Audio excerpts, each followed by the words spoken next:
Yo, what's up, everybody? It's your boy 45 back in the building. Another edition of the Hot Seat. Got another special guest with me in the building. Man, this dude's the H-Town motherfucking legend.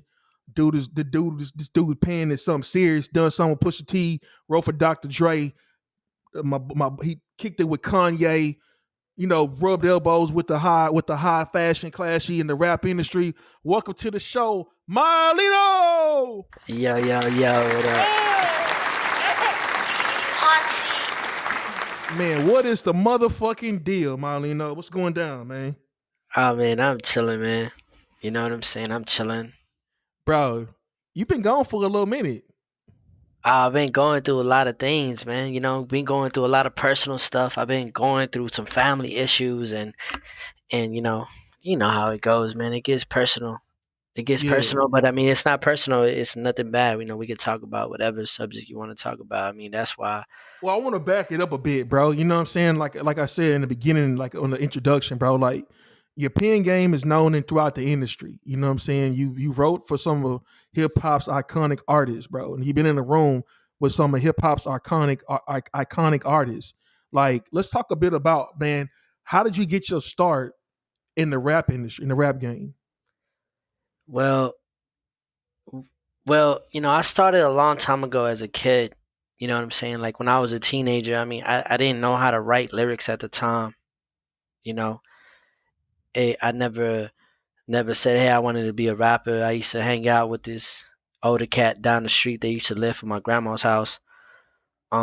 His name was David, and he was older than me. He was into the whole cross color thing, and he was into the um the wave that was jumping, you know what I mean? The Snoop Dogg Doggy Style, Too Short, like Cypress Hill, like back in tape cassette eras, and Mm-hmm. one day he just pulled me to the side, G, and this is a true story. He just pulled me to the side one day and was like, "Yo, you should become a rapper," just like that. Like told me straight up, you should become a rapper. Like we out here stealing cars, you know what I'm saying? We out here, we're getting ready to go steal some cars, G. And I was young at the time. I was man, I was 13 years old, maybe 12, stealing cars already with him, and gave me a whole rap name like, yo, we live on Avenue J. Your name should be J something or J, and my name's gonna be D-Lo. And I was like, bro, that shit Oh, was so homie corny as rap too? yeah. I mean, homie rapped like he rapped, but at the time, I was a kid. G, I didn't know what good rap was at the time. Like I didn't know what the Yeah. fuck he was talking about. So when we were riding the Stolos, he would start freestyling, and I would start freestyling. There was never on no Texas type freestyle. Like this cat is rapping like you know like something that he's listening to every day. You got Suave House. He was listening to a ball named JG. You know what I'm saying? And I'm back doing trying to keep up with him, just bullshitting around like, yo, bitch ass nigga, I got my screwdriver. Just bullshit. Laughing and shit. Yeah. And then from there, I ended up going to juvenile. Make a long story short, and at the time I was in West Dallas. There's a juvenile detention center here, and I ended up getting a couple, I think a year. You know what I'm saying? So I was stuck in there for 6 months going to court. I didn't have a bond. I kept in and out of juvenile as a kid, and Ike Man used to work there. And Okay. and Ike Man used to rap with the most hated back in the days. You know what I'm saying? It's it's like a real deal. Like so he will always be freestyling, and I didn't rap at the time in front of Ike Man. It was just he was our CO that day, and they were all rapping. So I went back to my cell and I started taking it in consideration. Like, yo, I didn't know how to write yet though. So I ended up going to this place called Youth Village, and rest in peace, Trey Deuce. He was with the Fifth Ward Juveniles. You can look, Mm-hmm. y'all can Google him. Y'all know who he is. He was sick as fuck. You know what I'm saying, did a song with Bone and everything at a young age. Rest in peace to him. We ended up being together in the same dorm, which was Yankee Clipper.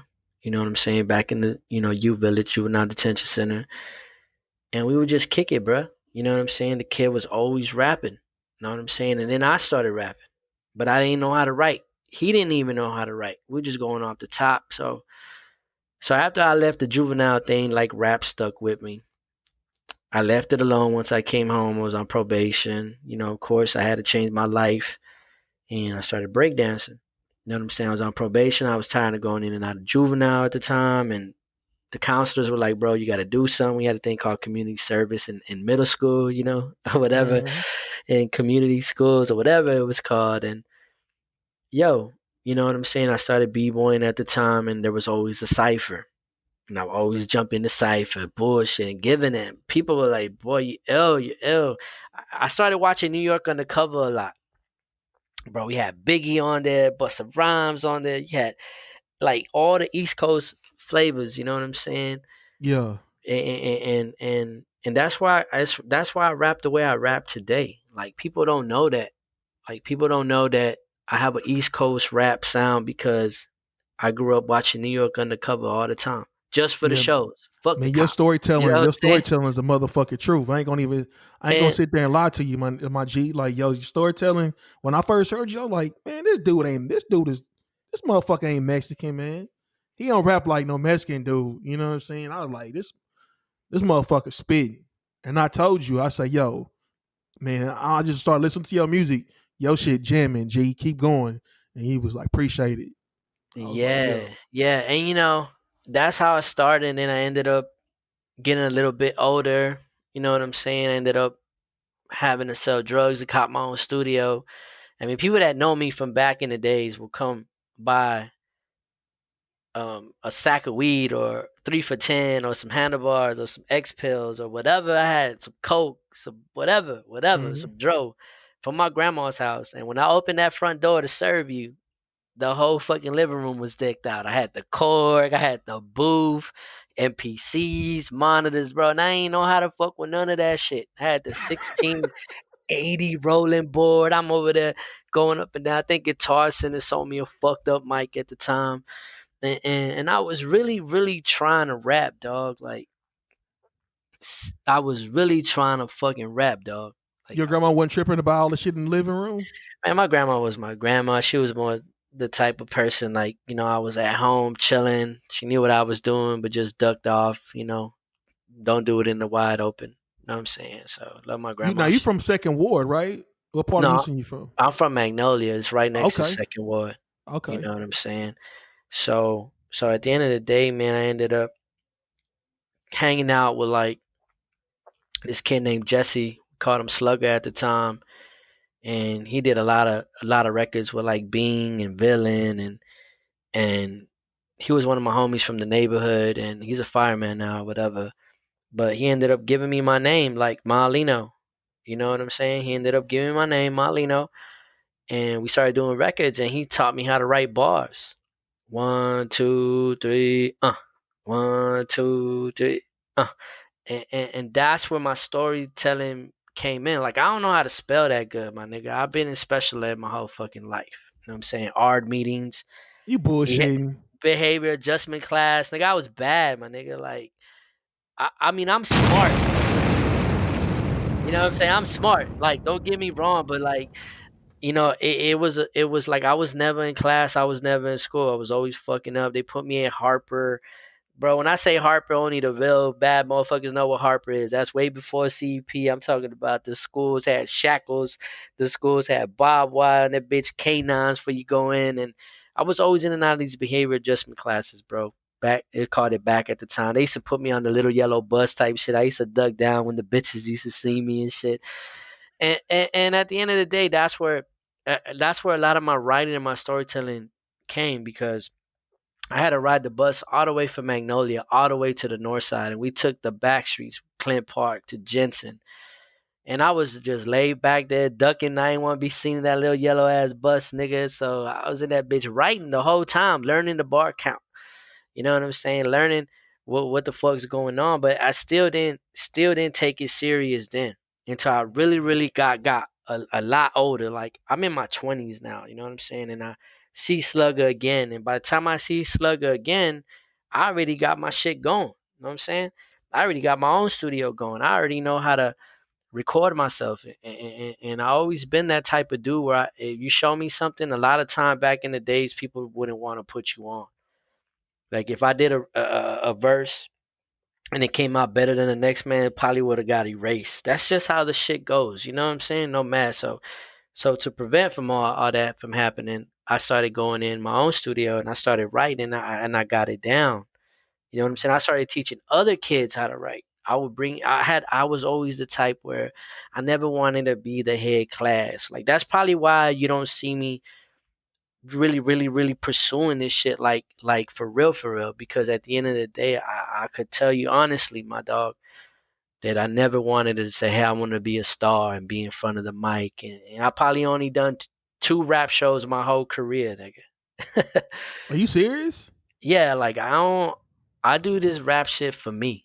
Like I never done it for nobody else. Like I never done it to be, famous. Like when I met Dr. Dre and I played him my music, dog, we stayed in the studio for 3 days straight. We were going back and forth. Like I played him a record. Nah, nah, nah, nah, nah. I played him another record. Nah, nah, nah, nah, nah. And then, yo, yeah, yeah, that's the one, that's the one. And then he'll play me a record he did with Eminem, and play me a record he did with Snoop, play me a record he did with 50. So right there and then, bro, like I was there with Dr. Dre for them days, and we were locked in. And one thing that he told me was when you rapping, you sound different, like pretty much like voice wise, like you say your voice is too raspy, maybe the mic is broken or some shit like that. You know what I'm saying? Yeah. And he goes, I want you to rap with your natural voice. I don't want you to hide from it. You don't know what you're doing. Remember, I don't know what I'm doing at the time, bro. There was no engineer mixing my shit. There was nothing, none of that shit. Of course, when I met Dre, that I had a little experience with James Hoover. I had a little bit, but I was never really just focusing on my sound, and so I started cutting vocals right there with him. I'll play you the record later over the phone. I actually got it on one of my hard drives somewhere on my desk, and I wrote the song for him, but I ended up keeping it. I named it "If I Was Dre," and I rapped my lifestyle wanting to be Dre, and I rapped this whole fucking life that he told me about. And I did it in that voice he was telling me to do it. And that's where you got the Mayalino. That's where I started screaming my name. That's where the new Mayalino came into play and the voice kind of got crispy and clear. That's where it's at. Like I came back a whole different person from So California. how'd you even initially get introduced to Dr. Dre though? Like who set that up? Um I met Dr. Dre through Manny Fresh. You know what I'm saying? I met Manny Fresh through the Cadillac dealership, RIP Stewart Cadillac. I came and bought me a Benz from over there, and the Benz, I left my CD in there. I took the Benz back and said, "Nah, I don't want the Benz. I want a Cadillac." So I ended up getting me a platinum Cadillac. You know what I'm saying? I think it was a truck at the time, and Manny Fresh goes back. You know what I'm saying, to the dealership and was like, "Yo, who had this car before me or whatever," or it was some guy named Chris at the time. I really really don't remember how it went down. So I got this guy Chris calling me, which is a salesman there, and was like, "Yo, I need you to come down here. They don't believe me that you're Mexican." I'm like, what the fuck? Yeah. They I'm don't telling believe you, me I was that. like, no way this motherfucker's Mexican. Yo, there's no fucking way you Mexican, nigga. Whoa, hold on, man. I hear in the background, so I said I'm on the way. So I lived in the loft right down the street from the North Central dealership or whatever it was called. So I drove up on there, you know what I'm saying, jumped out, had a Cartier bust down at the time, I had the Diamond Cross Bentley chains at the time. I was on my dog, red bottom shoes for niggas had red bottom shoes, you know what I'm saying? Yeah. Little short chubby nigga with bread jumping out, Gucci scarf. It wasn't even cold, nigga. You know what I'm saying? It wasn't even cold, my guy. So Yeah. right then we went straight to the studio, bro, and Bum B was in there and I did the song Cadillac with him. First day, met Manny Fresh. Cut the vocals. Manny Fresh wrote all them lyrics at the time. So, cause he's a writer, he's a producer. And then he was like, yo, play me some of your shit. It's what I want to hear. So I started playing on my shit. He was like, yo, this is too street, but this shit go hard. And there was a person in the room named Kevin. Kevin used to be a Rockefeller A&R, I think. Got a lot of deals for Wayne. He introduced Manny Fresh to Kanye, all that shit. Kevin was the man at the time. Kevin pulled me to the side and said, "Yo, we about to go meet Kanye. We about to go to Cali. We gonna go to his house, nigga. We taking you. You about to meet Shay. You about to meet this man. Fuck that. It's on. He's actually the person who took me to Don Cannon as well." So I show up to the Ye thing. We go to the Ye. Went to the show. That's been the only concert that I ever attend. Is the Niggas in Paris concert with Kanye because he gave me the tickets. Man, hold on. You went to Niggas in Paris concert, bro? Yeah. I was yo. I was given the tickets like Kanye said, "Nigga, you coming?" And I got the pictures of that shit when I was at his crib. It's on YouTube. You can YouTube it. The Kanye Voyeur video. I was the only artist at the time in his house. In his house with the big face Rolex at the time with 50 pointers. Ain't nobody was doing that shit. And it's on there to prove it. They zoom in my watch, nigga. They didn't zoom in Kanye's watch, John Legend's, Pusha's. Nobody there had the joint. I had the joint 6-7 months ahead of time, nigga. I was way ahead of my time, nigga. And the video's there to prove it, bro. Yeah. And then I went to Dre's after that. When they got busted out to Frank Mueller. Niggas weren't wearing Frank Mueller. Niggas didn't know what Frank Mueller's was. I had to buzz down Frank Mueller, baby. And Dre was like, yo, what the fuck you be doing? Nigga, I had the AP. I had a gold AP before niggas had gold APs, nigga. I was still on Facebook talking shit to niggas. Wasn't even nowhere, nothing. You know what I'm saying? With the gold AP. Now, I don't mean to cut you off real quick, but I had to ask you this question. So, do you think everybody in the room they seeing the APs, the rollies, the point, they seeing all this shit, and then like, man, this motherfucker ain't trying to rap. You ever did they ever enter your mind like maybe they was just like, man, he just bullshitting. You know what I'm saying? He ain't trying to get this. He ain't trying to do this rap shit. No, what it was at the time, they thought I was a producer. So that's where the goal. I'm killing two birds with one stone. Gotcha. So I just fucking made my way in there. Like Kevin was like, nigga, you a writer. You a writer right now, nigga. You gonna write some shit, nigga. You know what I'm saying? They looking at you, nigga. We gonna get this check, nigga. And I'm like, all right, whatever. I'm a writer, whatever. We ain't Yeah. playing. You know what I'm saying? So I started hanging out with Big Sean. I started hanging out with Common. We're going from room to room and I'm playing my shit, bro. And niggas is like, damn, you wrote that shit? For who? Like, nigga, 50 ain't here. You know what I'm saying? Nas ain't here. Like, but I like that shit. You know, and then that's when they started going with like, nigga, you an artist? Oh my God. And then I became cool with everybody at the time. Left California. I went back, took a tour bus back. You know what I'm saying? Ended up getting a party bus because the tour bus canceled. And then that's when I went to go spend time with Dre. Like, you know what I mean? Like, Dr. Dre at the time, he had Breon working for him. Jamie Foxx is signed to Breon. Monica signed to Breon now. And his cousin Aaron was running the whole show, which is my best friend now. The nigga been in a yacht in Sicily for the past 3 years. The last time I seen him was 3 years ago. He flew down just to see me in my crib. Like, nigga, I'm doing movies now, nigga. I'm fucking with the movie niggas now. You need to come out. And I was like, man, I kind of gave that shit up. You know what I'm saying? And he's the one that took me everywhere, dog. Like, he's the one that took me to Dre. He's the one that took me to Timbo, Mark Anthony, met J-Lo. I met everybody through Aaron, which is Breon's cousin.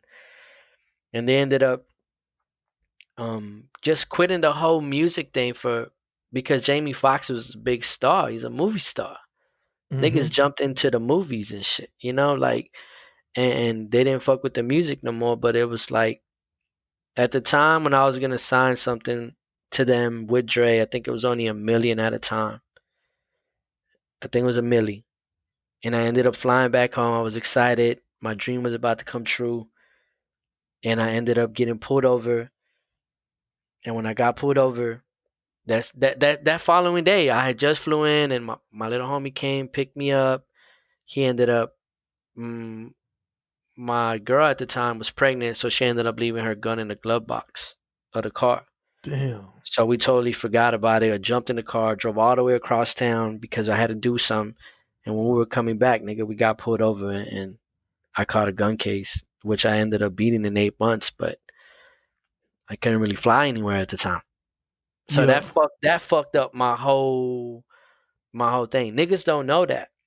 Like, you know what I'm saying? The gun was brand new. This was a real life case. This is something that my lawyer Norman Silverman beat at the time, and it happened for real. So my dreams were crushed right then and then in the blink of an eye. Like, the deal wasn't on the table anymore, not because of what happened to me. It was just because Aaron and Breon moved on to other shit. So then after that, it was like, we got to get him to Dre. We got to get him to Dre. I had other people trying to take me to him, and I actually was in the suite with him in Las Vegas.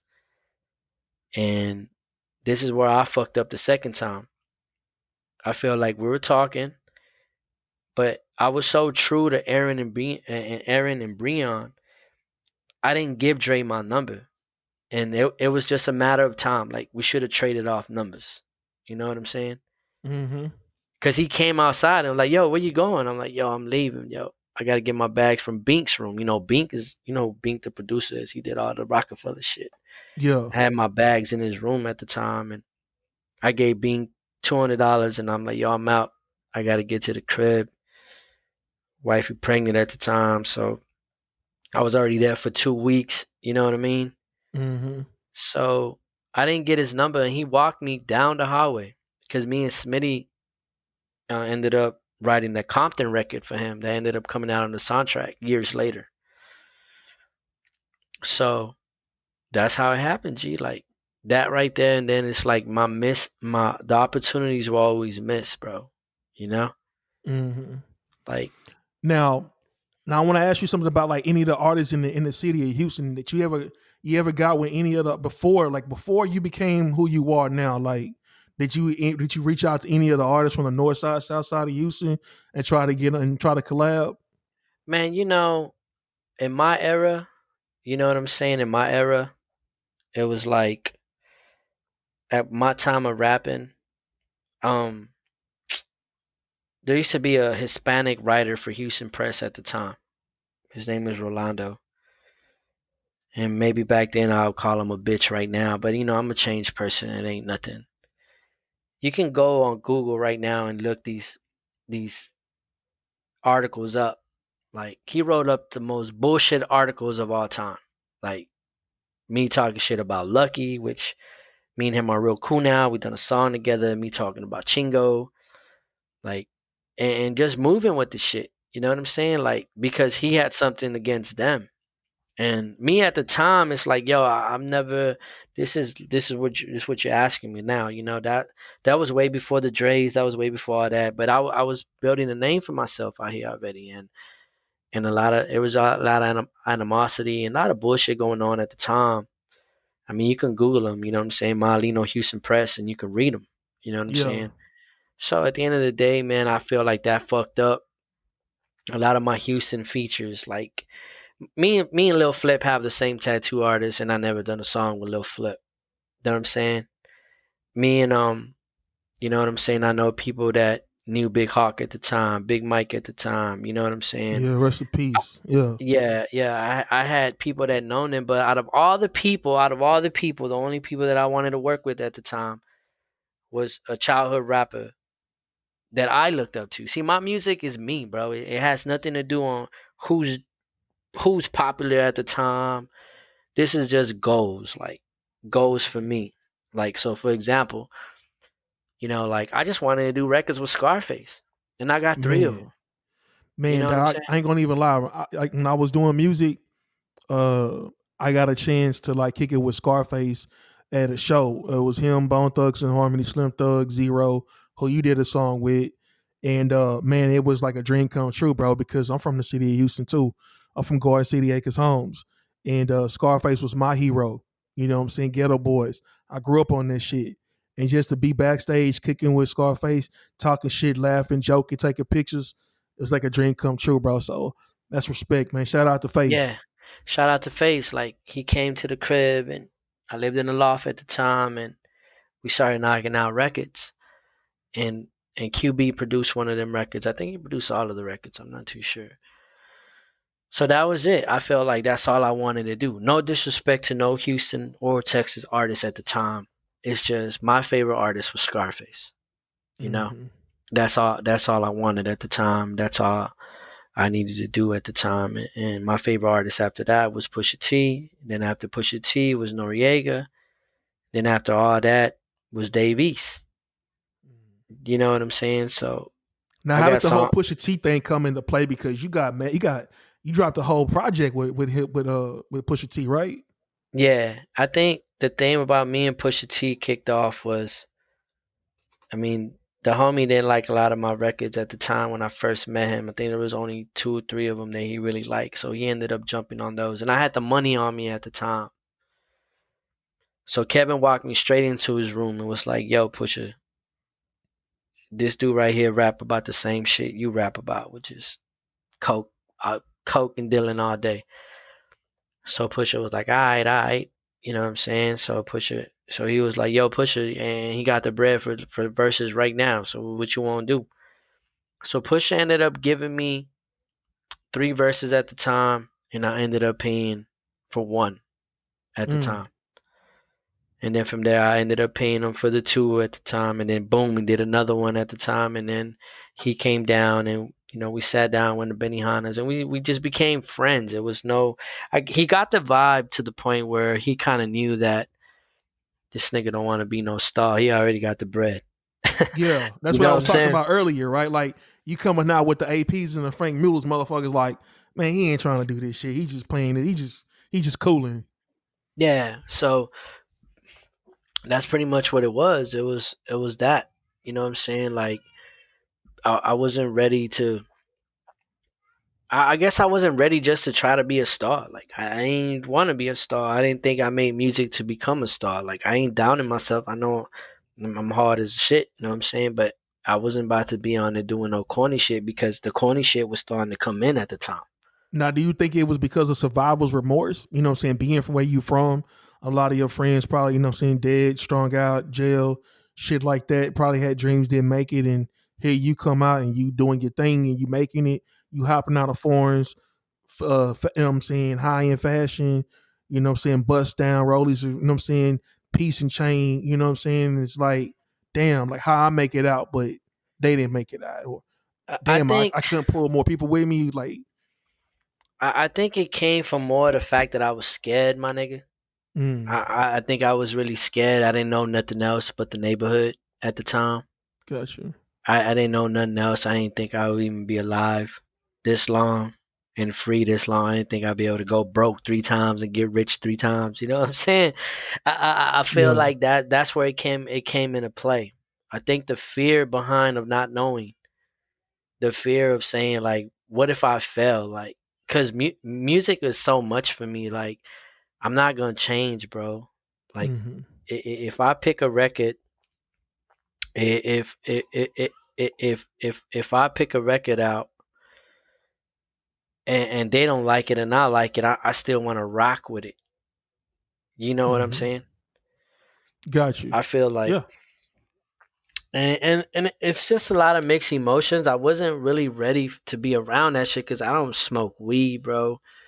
I don't do drugs. You know what I'm saying? I don't even fucking drink, my guy. I don't do none of that shit. Like, I've been to Justin Bieber's house and I wanted to come home already. Like, the shit wasn't for me. You Yo, know what tell I'm me saying? you got some Justin Bieber stories? I mean, it was just crazy, crazy, crazy. And this was years ago. I mean, Bieber had the crib, bro. Like, the shit was fogged the fuck out, nigga. Mayweather and that bitch. It was a party. Like, you had to leave your phones in the front. Niggas, you couldn't walk in with your phones. And I went in there with Trey Songz. You know what I'm saying? I was with Trey Songz and Bully at the time. Bully's now Davies' manager, so that's how that came to play. I met Bully through my boy Moo, which that's exactly, a dude that came out the feds in Virginia that I knew, and we kicked it off strong, and it was nice with it. You know what I'm saying? So Now, I heard stories about Trey Songz that he actually he a real nigga. He don't be yeah, he don't yeah, he bullshit. don't Like he don't motherfuckers be bullshit. like, He yeah, don't motherfucker, bullshit yeah. at all, bro. I mean, he's a cool individual, but he's a star, man. That's what I'm saying. Like, I mean, we was, man, we were having dinner and I seen him go in there and kick bitches out. Like, yo, this is strictly for my homies. Y'all need to get the fuck out of here. You know what I'm saying? Some females and shit. So at at, at the end of the day, You know, like yeah, he's just a real person. You know what I'm saying? So out of all the songs that you recorded, like who's the artist that surprised you as far as like their technique and like work ethic as far as being in the studio recording? Man, I would say Kendrick Lamar. Talk a little about talk a bit about that experience meeting Kendrick Lamar. I think when I met Kendrick Lamar and we did songs together, you know what I'm saying? It was nice. You know what I'm saying? I got Kendrick Lamar records that I lost in a hard drive, bro. And I mean, I still have the hard drive, and they're willing to be recovered. I just, a few people heard them. You know what I'm saying? And I never put them out because they never got cleared. Mm. I got a Cameron. I mean, not a Cameron. I got a Common Sense record too. It never got cleared. So I think that had a lot to do with. I mean, not to go off subject, but kind of like fucked me up in the game. Like what Adrian Borner's going, or whatever his name is, AB going through right now with the Meek Mill not clearing his verse. A lot of my verses didn't get cleared, but I would say that the records that I did with Kendrick Lamar were very inspirational. So Like, motherfucker was just like taking the check and not clearing the record. what? I didn't even get charged for those records, G. It's Oh not even shit. about. I got that on the strength. I mean, I could screenshot you messages from his managers saying that he's still willing to fuck with me hard because my boy Dion Primo sits over there and writes for them all day. Dion Primo did a lot of shit. He did the PMD rock for the 50 joint, Mm. and then he did the Common Sense and Ice Cube joint. He did a lot of shit. So, and a lot of it, I'm gonna get back to it. Like a lot of these songwriters that I know, like these people that sing my hooks on these records, like they're Grammy Award songwriters that write for everybody. I'm Sam glad Hook you is one brought of that them. up. Talk about So that bankroll fresh and Jeezy record. man, a lot of my music's been stolen, bro. Like they stolen Ah. that. It has been stolen, bro. They stole the shit from me, bro. But at the end of the day, it's like, I mean, it's so easy to get access to it because, like, I know so many people, like my boy Lilo Duff is there. My other boy that be fucking with them is there, E-Boss, and everybody that knows her, they be there. So a lot of my Atlanta people that songwrite have a lot of my music because in text messages we're sharing shit.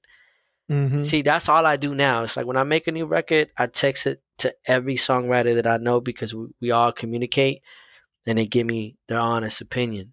Like, yo, Got that you. shit hard, that shit hard. So I think what happened was they took a line that sounded good to them at the time and felt like, I mean, words are words, but the way they said it was exactly how I said it. So I felt like a lot of times I would show up to the studio and play some music. A lot of times there was always somebody in the background that was taking it. I mean, not the artist himself. I just felt like somebody stayed with it in their head. You know what I'm saying? If I would have stayed there a little bit longer, maybe I would have been the one that done that. You know what I mean?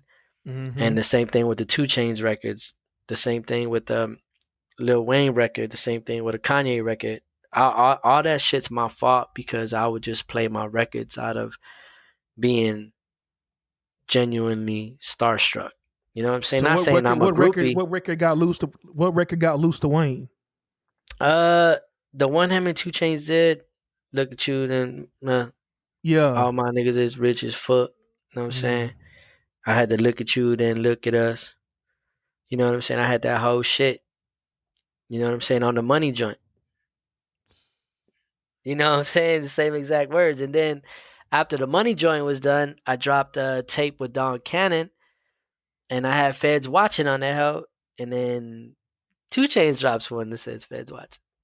Now, You what was that know, experience working with Don Cannon? Like, what was that like? the thing with Don Cannon, it was pretty much like all email, all text message done fast. You know what I'm saying? Send me the bread, sign the contract, sign everything over. And after that, it was all about, it got done. You know what I'm saying? Now, what is a beef? What is a rap beef that you got into that what did you look back on? You was like, man, that shit wasn't nothing. Like who was somebody that you got into a beef with? You was like, that shit wasn't nothing. I think the only rap beefs that I really, really had were amongst people that I already knew, like Lucky, the Chingo, that squash, and then I had a few Mexican artists that I met. You know what I'm saying? That ended up beefing with them behind some just jealousy shit. It was never about nothing really, really, really nothing. It was either some shit they either stole or it was just some shit that out of envy. Like, Now I 'cause remember that one time, nigga, you went live. You was on Facebook, man, eating eggs and shit in the kitchen. You was talking that shit. yeah, man. But I felt like I was really, really, I was just really not at the time of them, at the time of these events in my life, bro.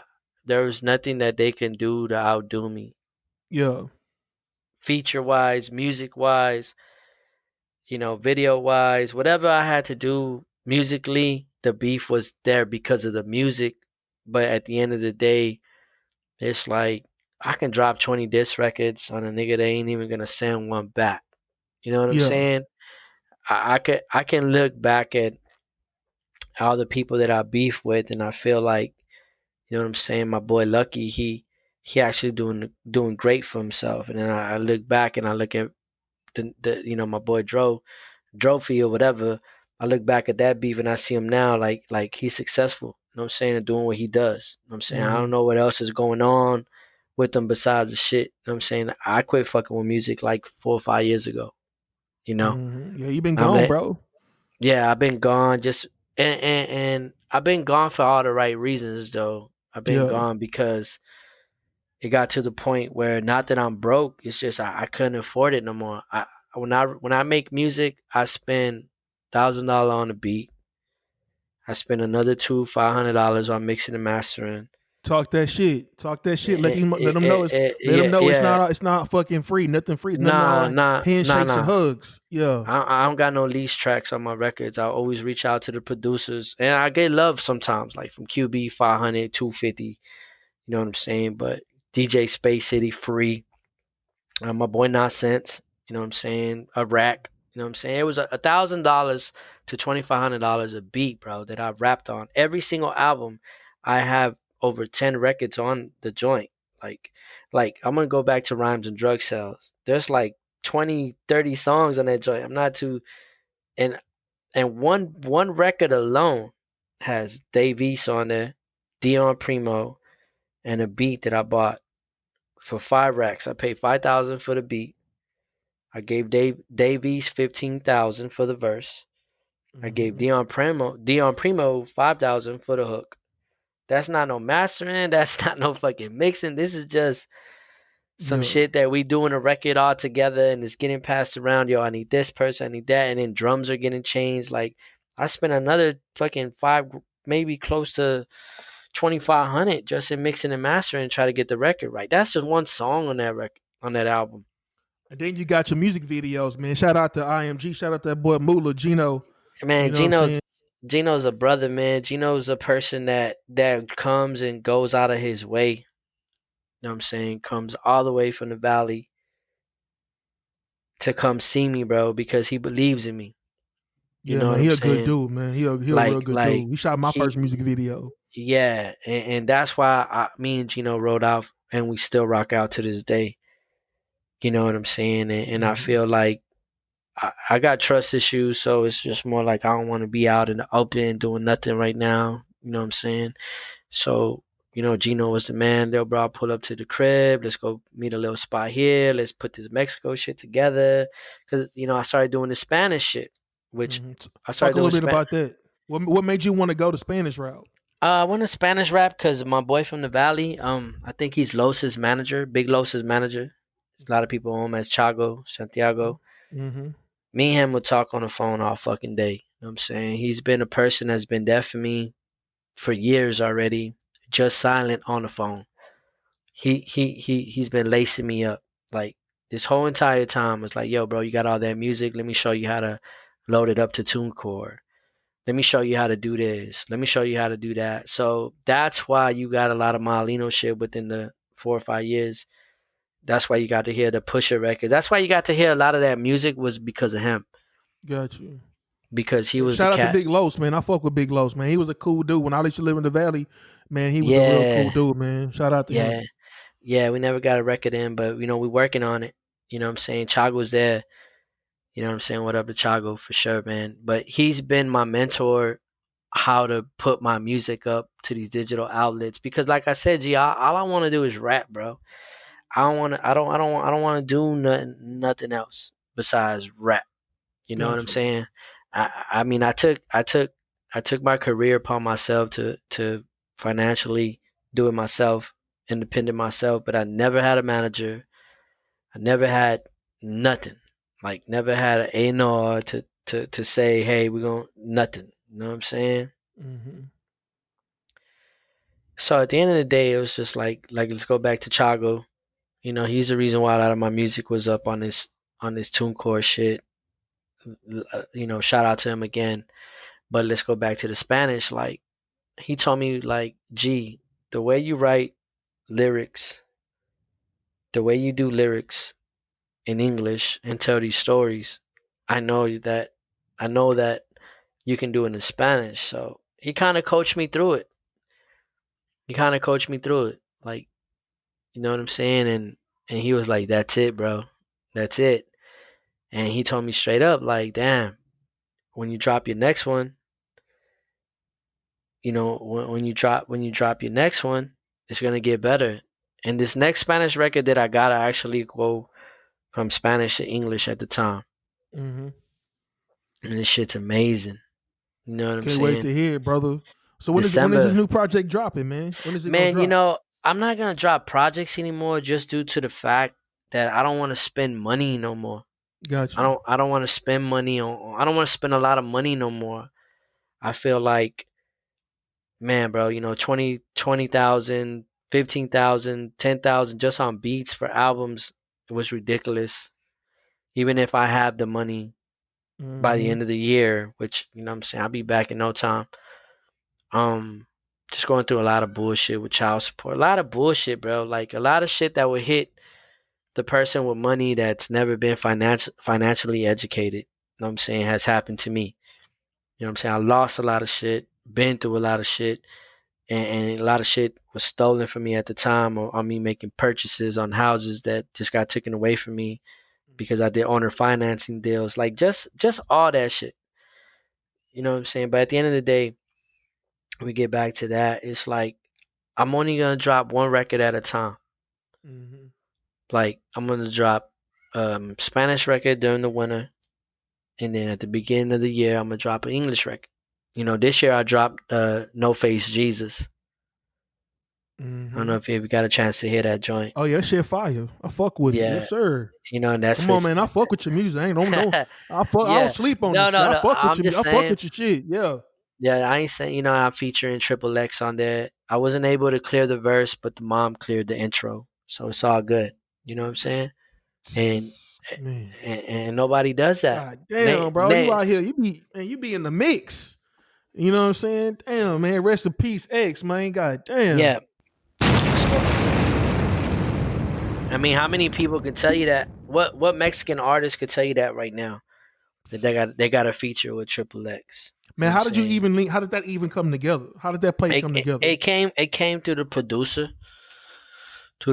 at the time, my boy V. Um, he ended up doing the record for him, and they never got it from him. So it was pretty much like, yo, let me call his mom. Woody woo boo boo boo. Mom heard the record, she approved it. It was just the verse wasn't. I'm the one that didn't really just say like, you know what? Can I just have the intro?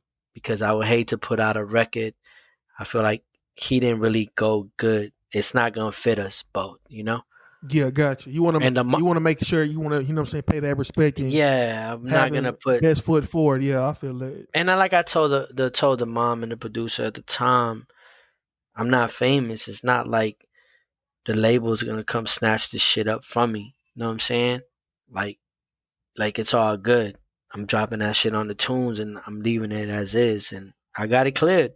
You know what I mean? That's what's up. Now, So there's that one that thing I gotta ask you about, bro. The situation that happened at your residence, bro. Like, you know what I'm saying, situation with your kids' mom and you know what I'm saying, your wife, things like that. Can you talk a little bit, open up a little bit about what happened that day? Like what? Um, I the typical shit that happens in anywhere. You know what I'm saying? Like they see a young person get money.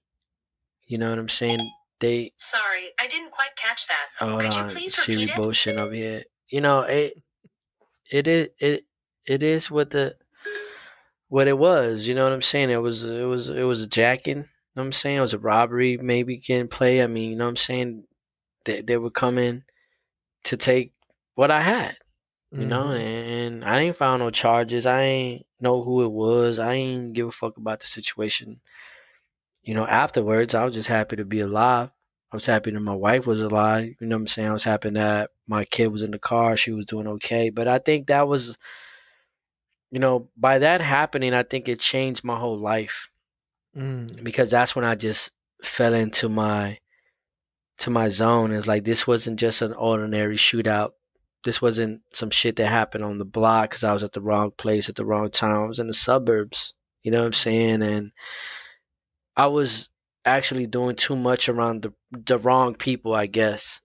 Because at the Mm-hmm. end of the day, in my whole D-boy career, dog, like I never faced that type of shit before. Not saying that niggas was scared of me. It just nobody I hung around with was on that shit.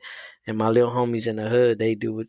You know what I'm saying? The little homies from the branch that I met, they about their business. So Mm-hmm. I just felt too comfortable and it took place. And well, like I tell you, bro, it was like Instagram and social media. Like, if I get on there doing everything that I was doing, if I get on there walking around the Galleria with my watches and all the dumb shit that I did back then, that basically could have took my life or could have took the mother of my kid's life. Like, I didn't think about the situation until Mm. afterwards. Like, yo, I'm doing too fucking much. You know what I'm Got you. saying? So Got you. that just took place, and like I said, G, it was some random ass shit that you know what I'm saying that took place. Like Mm-hmm. maybe it was some shit that I've done when I was little. Maybe it was some payback shit. I don't know what it was, Yeah. but you know what I'm saying. I had the But you Lambo in the here now though, garage. bro, and that's what it is. Yeah, So yeah, yeah. I beat so that here we case go, too, man. man. Here That we go. judge. 2020. 2020. COVID shit going on. Mayalino, you know what I'm saying? He took a break. He was being the dad. I see you on the picture with your kids on the gram. And then I see you fucking with what's the game, Call of Duty? So you a gamer now? What's up? Yeah, yeah, man. I'm gonna open up about this gaming thing. Like gaming saved my life, bro. Like I was depressed for a while. Mm. Like it's hard for me to open up on this subject sometimes, and at the end of the day, I've been really depressed, my nigga, cause my son got autism and shit. Mm. So, that shit right there will make you think that, damn, what did I do that I fucked up? You know what I Yeah. mean? Mm-hmm. Like, damn, like you wouldn't want to wish that shit on nobody, my nigga. So, at the end of the day, I started playing this game. You know what I mean? I started getting into game. I started getting into Fortnite. I started getting into Call of Duty now, and that shit saved my life. That's what I've been doing for the past fucking 8 months. You know what I mean? Mm. And like that was just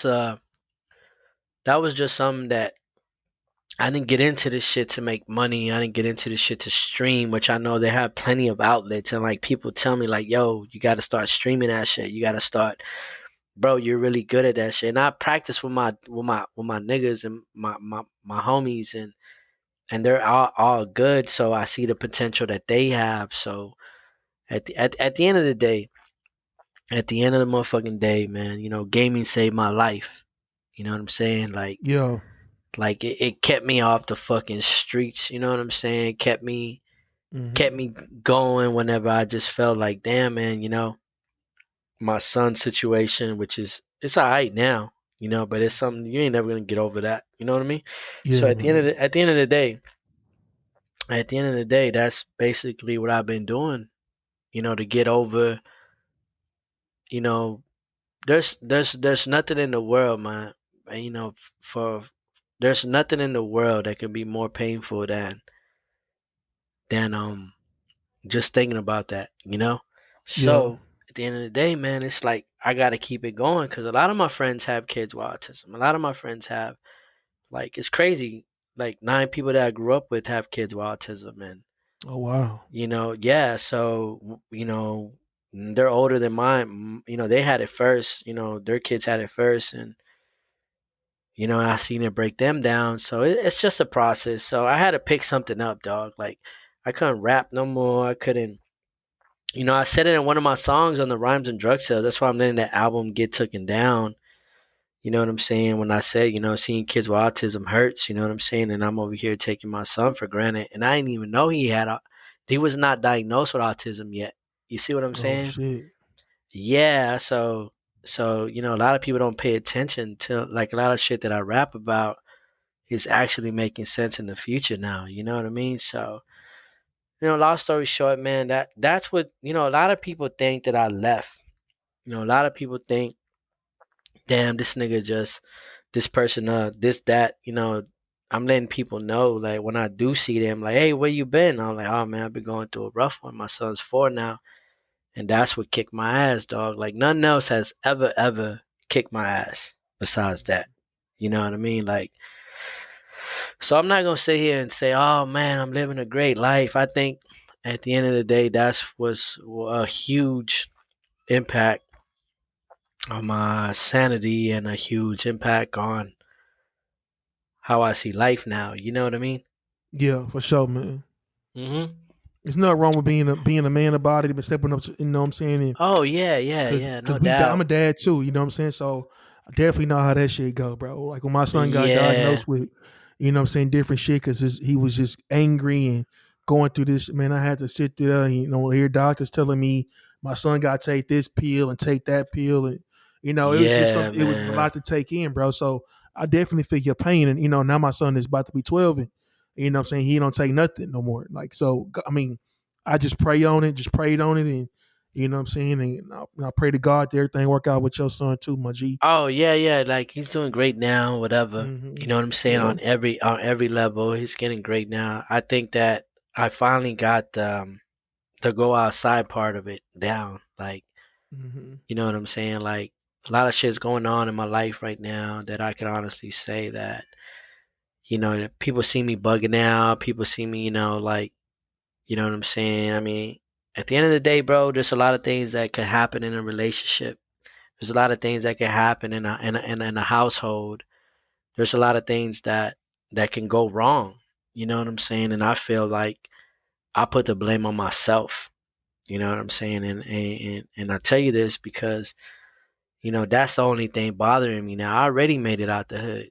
You know what I'm saying? I already had what everybody thinks is luxury. I already had a lot of bread. I hustled for everything I had in life, but the only thing I never hustled for was for pure for for pure joy. You know what I'm saying? For happiness. You know what I'm saying? I feel you know, like a lot of things going on with me right now. It's because I'm getting to fix myself. Like I set goals for myself now. Like Mm-hmm. and part of the goals, you know what I'm saying? It's a goal in life where I say this, like, I'm so tired of dreaming with my eyes closed Hmm. because I have nightmares that I'd rather have my dreams with my eyes open. And a lot of people don't understand that. So I'm heavy on that right now. Like when I close my eyes, let me have the nightmares. But when I open my eyes, let me have the good dreams. Let me daydream. You know what I'm saying? So basically what that's saying is like, you know what I mean? It's like I want better for myself and I want better for everything around me that matters the most, which is my kids right now. You see what I'm saying? Like I'm happy, yeah, you know what I'm saying? I just lost my crib, not because it wasn't my crib to begin with. Not saying that I didn't wasn't able to pay the last month on it, not saying that I gave up my Escalade. None of that shit was mine to begin with, you know? Mm-hmm. Like all the cars were leases at the time. A lot of these houses that I was renting, they were all leases at the time. So I got kind of tired of that, my G. I got the real tired of not being able to own something. I got tired of being the person that's taking care of a lot of situations and not being taken care of. Mm-hmm. Not saying that I'm being a baby about the situation. I'm just saying like Nah, you on your grown I man shit, bro. I, You I recognize don't something and you yeah making a yeah change. Yeah. yeah. I don't want the fake love, and I don't want the unachievements, bro. I want the pure of I want something that I never was able to buy, and that's me, bro. I can't buy happiness for myself. You know, Facts. I can't. Now, now I want to ask you this question. Now you say goals for yourself. Give me one goal that you set for yourself that you can share with us. Man, you know, when I talk about goals, man, it's like the main goal that I set for myself is to really be loved. And a lot of people won't set a goal like that for themselves because they never felt we I don't think we all me myself never been unconditionally loved. Like I want to be unconditionally loved by my fans. I want to be unconditionally but what I mean by that is I want to be loved by the person that I meet. Like me and you, we have a conversation right now. You're gonna get off this joint and you're gonna take a lot of gems with you. You're gonna be like, Mm-hmm. man, I love that nigga. That nigga on some real shit. And I'm gonna be the same way about you. Like, man, we share something about our kids. See what I mean? Yeah, Like, facts. like, like that. We share something on live air. Like, even though 10, 15, 20 people are watching, we're having a real loved conversation here. Mm-hmm. Like, it's love. Like, you let some shit off your chest just now. I let some shit off my chest just now. You know what I'm saying? I want to be really loved by friends, fans, and family. Triple effing. That's my main goal. Is to really be loved. Like, don't hate me, nigga. I'm broke just like you right now. Huh. You know Let what them I'm know. saying? Yeah. Like I gotta come down. I gotta come down to the very beginning. I've been here plenty of times. I gotta come back down and lower my standards and come back down and start all over because I'm here to show you, nigga, I'm about to do this shit again. But this time I'm gonna do it with love. I'm gonna do it with like, look, nigga, you can do this shit too with me. You see what I'm saying? Facts. It ain't gonna be all about myself and I'm gonna take off by myself. Like, oh, I'm all about like if you in my circle, bro, we getting money. Like we getting money together. I ain't never got no money together with nobody because every time I started getting money with somebody, some shit went south, some shit went this way.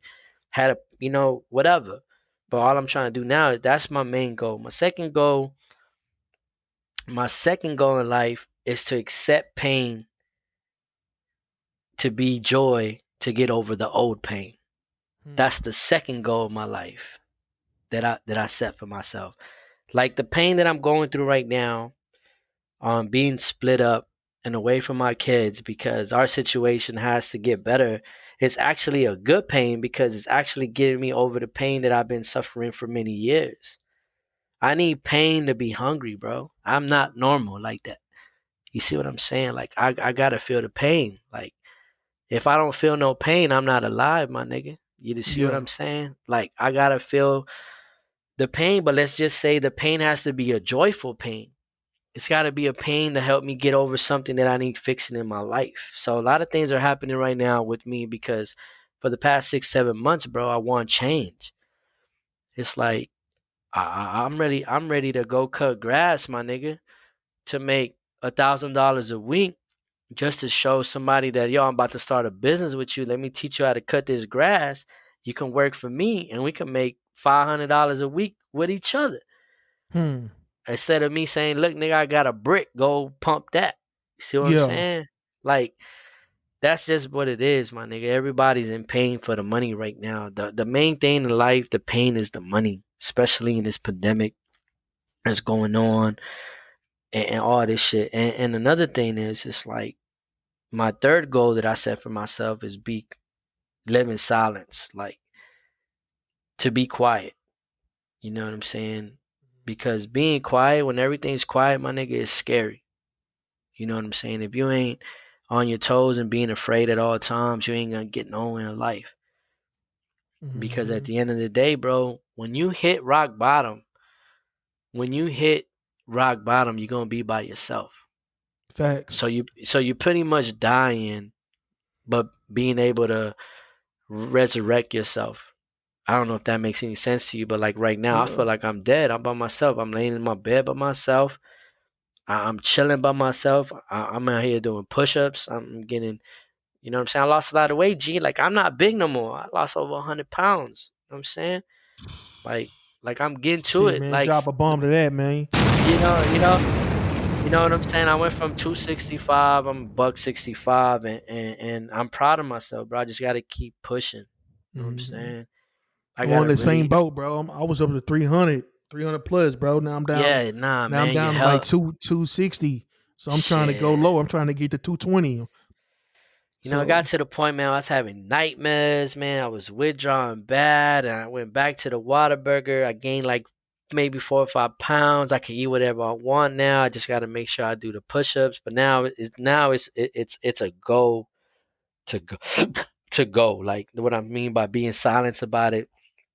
Let's get in yeah, crazy mode. Let's get scared. Let's get that heart rate up. Let's get it. You know what I'm saying? And my other goal in life is, you know what I'm saying, is be be on it for nothing. Which what I mean by that is like, for example, when I'm broke doesn't mean I'm broke. hmm, It's just like, yo, I gotta stop spending so much money on something that's not gonna give me money. yeah. There's no return in it. Yeah, like that's what I'm saying. Like on it for nothing is something that I made up as a goal. It's like I'm gonna be on this shit every day of my life, even if it gives me nothing. Because with nothing, to make nothing is cool, but if I spend to make something, it's not cool if I don't get it back. You know what I'm saying? Hmm. You know, my dreams are different now. That's You know, what's up, dog. my dreams are totally different now. Like music, my new music that I've been writing in the past few days. I haven't wrote music in since the No Face Jesus. And that's January, dog. But the new shit that I've been writing the other day, my G, is fire. Like it's something that I can, and I say fire because that's my lingo for it. Like I tell myself, like, oh shit, that shit was hard. I'm gonna stop writing and come back to it. Like that's basically how it's been. I've been on one verse for the past fucking 2 weeks, nigga, where it's like I write the whole verse and I take out 4 or 5 lines and add some more. So like that's I haven't had that goal in a long time. So it's like the pain that I'm going through now is actually pushing me to be what I to pushing me to love what I used to love. So it's kind of like a shovel. You know what I'm saying? I'm digging up the old me, but in a new way. Like I can sit here and write you 100 bars in less than a minute, but if I don't have to drop this record until January, why rush it? You know Yeah, what you I'm can't. saying? Don't rush greatness. Yeah, why rush it? Cause this time I'm working for that song to go somewhere. I'm working on. I'm gonna get this record to go somewhere. Like I got a joint right now with featuring Trey Songs that's gonna go somewhere. You know what I'm saying? I got that in the Man, bag. You know what I'm saying?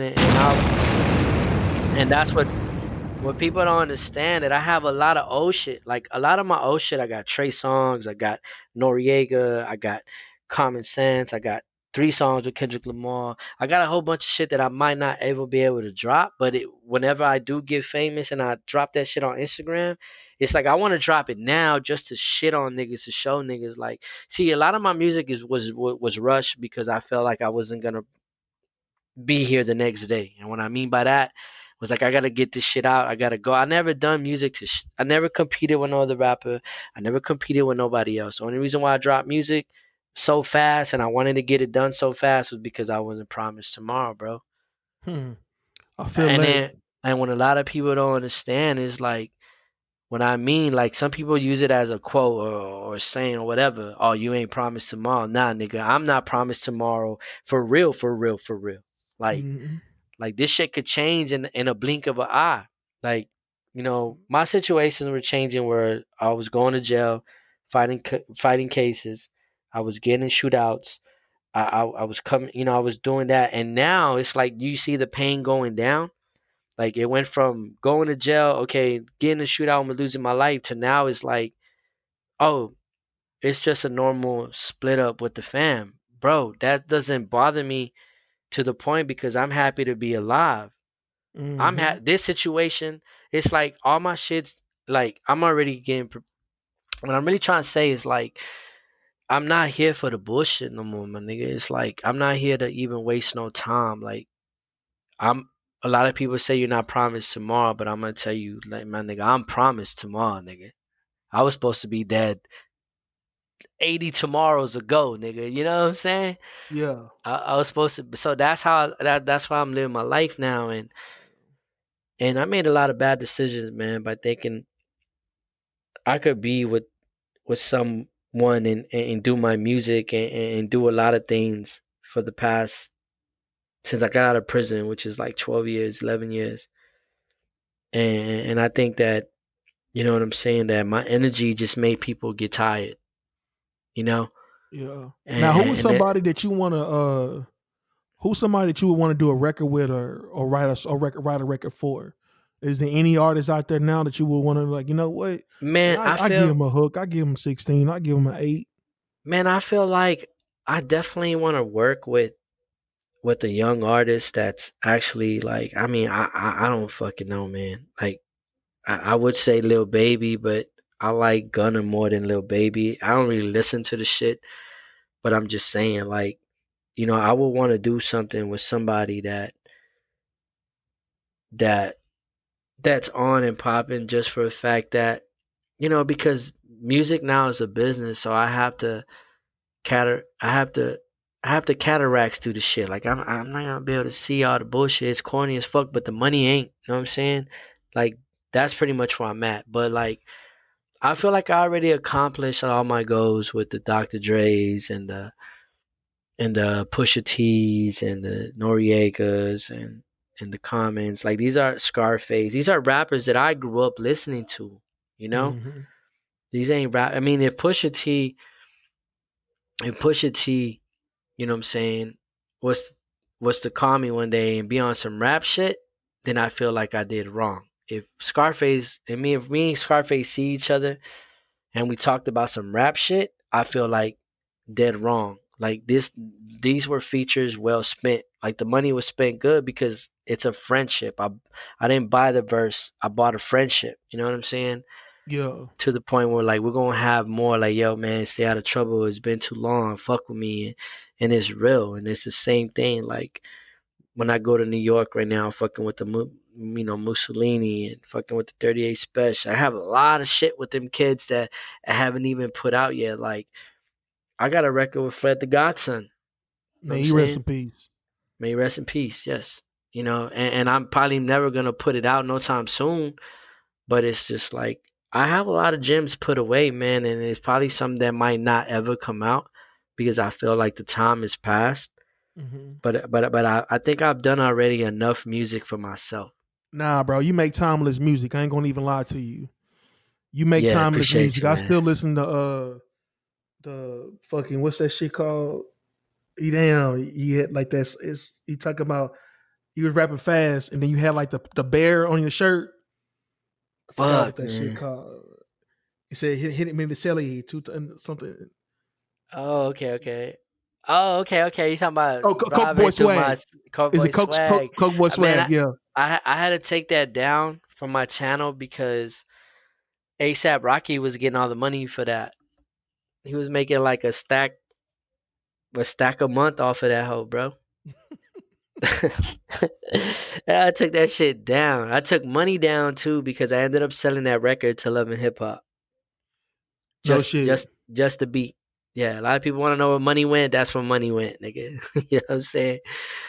Yeah, man. No, he it's an artist in Houston that I fuck with. I'll be listening to, man. He signed to Travis Scott named Don Tolliver. Yeah, You should he's check dope. you should check him He's out, man. That boy energy is legit. Man, I talked to the DJ that's always with him. DJ Stone. Hmm. He's always with him. But the Cactus, the Jack Boys, he's always with them, and he's always inviting me out. But like I said, G, man, you know, right now ain't a time for me to step out. I'm working. I'm working on a new design on clothes. I mean, my music's already done. I mean, I got albums for days, but as far as new music comes, I have like the Spanish record that I'm more focused on, Yeah, I feel about that. I feel that. 50% done.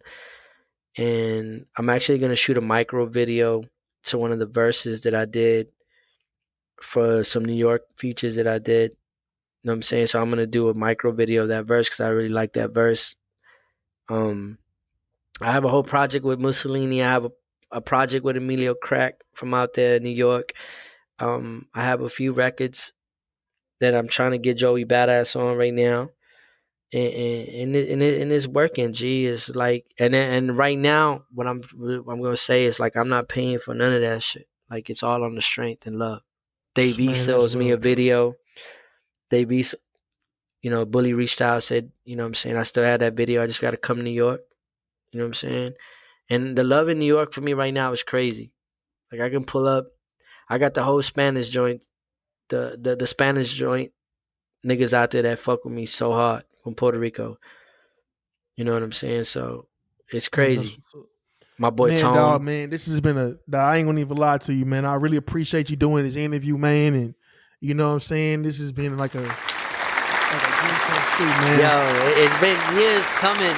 I've been pushing you away, my nigga, for a long time, and I'm gonna apologize to you for that. No, it's all love, bro. One thing about me, I'm always gonna. Hey, man, you good? What's up, man? How you been? Hey, I'm Yeah, still trying to do yeah, that interview. You know what I'm saying? I'm always gonna yeah. slip that shit in. I'm always gonna slip it in, bro. I'm I always gonna know. slip it in.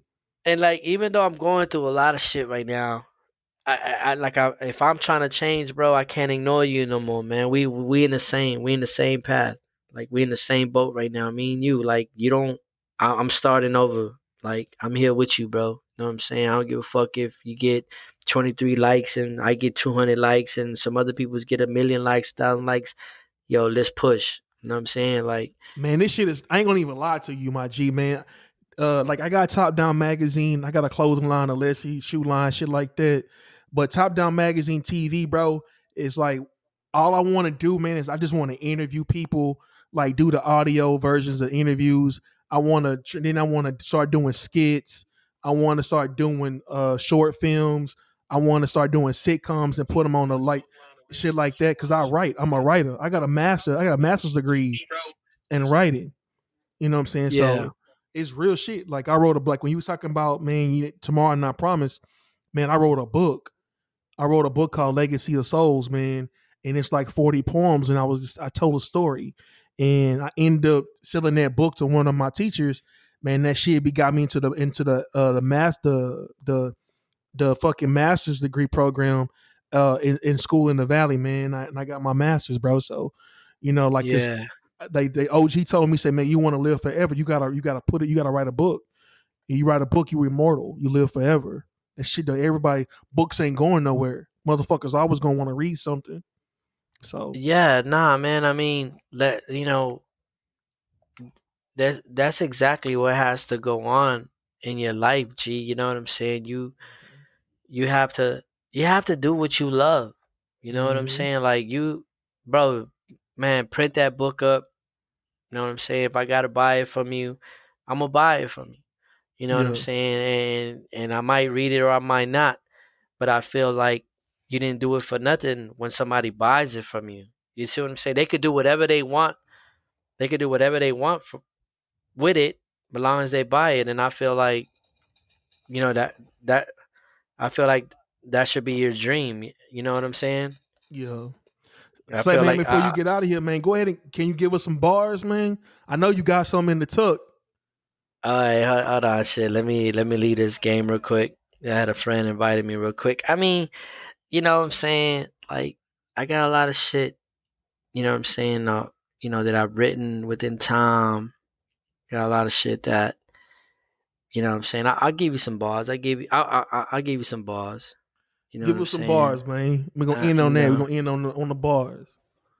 Alright, shit, no beat, no nothing. I'ma give it to y'all. You know what I'm saying? They on demon time. They on demon time. My super soaker filled with holy water. Jesus time.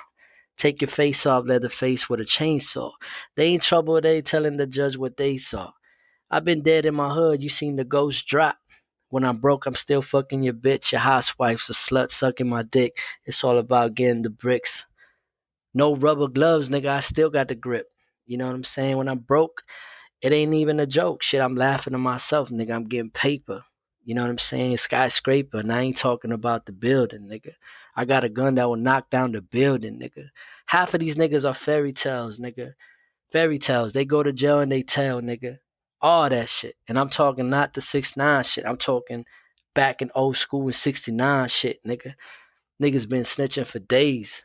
Sammy the Bull told on Gotti, nigga, shit. He might as well change his face. For what, nigga? He ain't even dead. He's still alive to this given day. You know what I'm saying? I seen Hells a few times. Heaven sent life ain't shit but some dead faces, felony cases, Lamborghini through crime. When I'm broke, I'm still fucking your bitch. I said that already one time, but I'm talking about the other nigga's bitch. You know what I'm saying? I'm killing shit, boy. Mayalino! Yo. Hey, man, go ahead and give everybody your social media, man. How can they follow your grind, man? Oh, man, Follow you you know, on this new Mayalino journey that you Grams. on. You know what I'm saying? Mayalino Grams, you know what I'm saying? Oh, no, it's at Mayalino 3 O's on my Instagram. You know, my Facebook people, you know what I'm saying, did the stream for y'all. You know what I'm saying? 10 people that were watching, 20 people that were watching. Appreciate the love. I did it for my boy right here at the TMD. This for Yo, you. man, You know it's what your I'm boy saying? Y'all 4-5, follow man. him. Yeah, Fuck fuck with following me. me. Follow you. You know what I'm saying? This for you, big bro. This ain't for me. This for you. Like I said, Man, I I've been appreciate ducking it, this man. interview for years. For years. And when I say years, bro, it's been at least some years, man. Oh, it's been some years, bro. Hey, but you know what? I ain't gonna even front. You were my third written interview. When I first started Top Down Magazine, we was going back and forth on the text, and you was like, and I just took that shit, molded that, flipped that shit up, and made a whole interview out of it, man. So, man, I appreciate it, man. It's your boy 4-5, man. It's another edition of the Hot Seat. Hit me up on anything Top Down Magazine across the board, anything Top Down Magazine TV across the board. If you want to be on the show, man, just hit me in a DM and we can go ahead and get to it, man.